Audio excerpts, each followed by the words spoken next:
सुम्निमा कुनै समयमा एउटा सुन्दर गाउँ थियो। त्यो गाउँमा एक गरिब परिवार पनि थियो। त्यो परिवारमा एक वृद्ध, उनको अर्धवयस्क छोरा र एउटा नातिनी गरी जम्मा 3 जना थिए।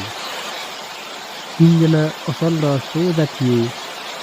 खाना लगाउनको समस्या नै थियो, तर तिनीहरू परिश्रमी पनि थिए। त्यो घरकी छोरी सुम्निमा अति सुन्दरी थिइन्।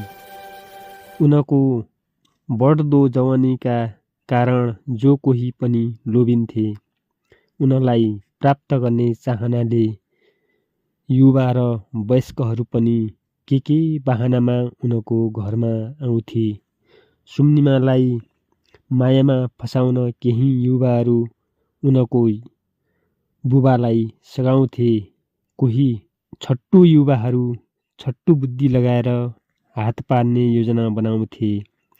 कोही पद र पैसाको तुजुक देखाउँथे।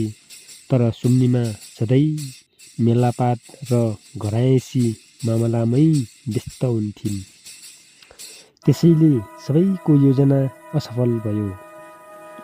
एक दिनको कुरा हो, सुम्निमा पँधेरोबाट गाग्रीमा पानी ल्याउँदै थिइन्। पँधेरो गाउँबाट केही टाढा थियो। बाटोमा झाडीहरूले घेरिएको ठाउँमा 2 छट्टु युवाले उनलाई समाते। झाडीमा लतारेर लिन खोजे, तर पनि भाग्न सफल भइन्। तिनीहरूले फर्काए, हपारे, केही अर्को दिनको डर देखाए। सुम्निमाले यो सबै कुरा आफ्नी बजैलाई भनिन्।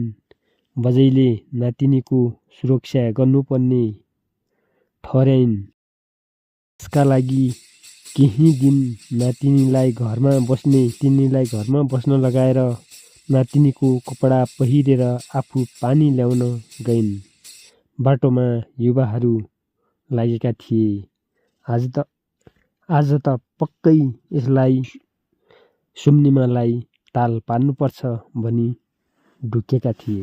टाढैबाट सुम्निमा आई सोच्दै कानेखुसी गर्न लागे। सुम्निमाको कपडामा सजिएकी बजै पनि सुम्निमाकै पासर गइन् र युवाहरूलाई इसारा गर्दै झुपडीको पछिल्तिर गइन्। ठुल्याहा